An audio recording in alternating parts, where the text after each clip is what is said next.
माझं बोलणं कळलं का? हां, तुम्ही आम्ही कोण सगळे? धर्मराज. त्याच्या बरोबरीने असते ती कोणी? धर्मपत्नी. पण जेव्हा आपल्या घरामध्ये आपल्या धर्माला, आपल्या परंपरेला अनुसरून तिच्यामध्ये आपल्यामधलं जे नातं आहे, त्या नात्याला अनुसरून एकमेकांनी एकमेकाची प्रतिष्ठा राखणं, तेव्हा तो गणपतीचा वरदहस्त प्राप्त होतो. मी निन्याळ्या अंगाने सांगतोय, अगदी एकच बाजूने सांगावं असं नव्हे बरं का. अगदी अध्यात्मातली मंडळी, आपण सांसारिक मंडळी आहोत, बायको आहे, मुलं आहे, घर आहे, दार आहे, प्रपंच आहे, अडीअडचणी आहेत, किंवा तो अर्थ तुमच्या जेवढा उपयोगी पडेल नाही का, एवढं माझं ऐकून घरी जर एकमेकाशी एकमेकाची प्रतिष्ठा राखून जर बोलू लागला तर संसार सुखाचाच होईल ना. आशीर्वाद मिळाला. एकमेकाची प्रतिष्ठा राखल्यानंतर, दोघातले संबंध चांगल्यानंतर, नातं आवडीचं प्रेमाचं निर्माण झाल्यानंतर झाला, आशीर्वाद मिळाला, प्रतिष्ठा प्राप्त झाली. म्हणून धर्म प्रतिष्ठा शब्द कसा वापरला, फार सुंदर शब्द वापरला.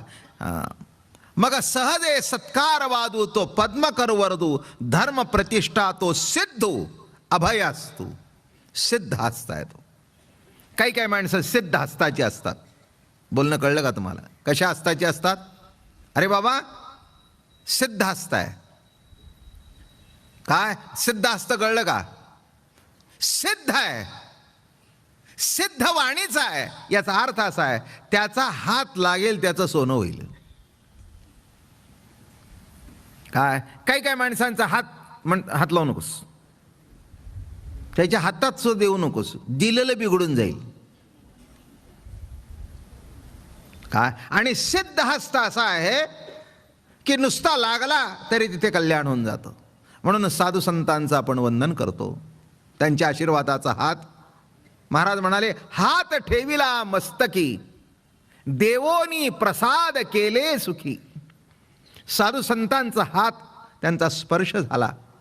एक लक्षात ठेवा, साधू संतांच्या मध्ये, आत्ताच मी त्या म्युन्सिपाल्टीमध्ये जो सत्कार झाला तिथे सांगितलं की अरे बाबा, पाणी सर्व ठिकाणी असतं, पण जिथे प्रगट होते त्यालाच आपण वीर म्हणतो.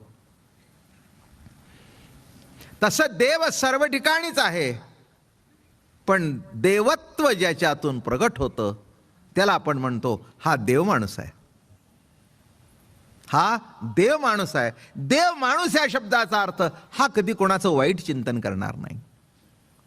किंबहुना उलट सांगतो, त्याचं जरी वाईट चिंतन आपण केलं तरी तो कोणाचं वाईट चिंतन करणार नाही. असा जो माणूस तो देव माणूस. म्हणून संतांना आपण सिद्ध पुरुष म्हणतो, नाही का? ज्ञानेश्वर महाराजांना काय म्हणतात?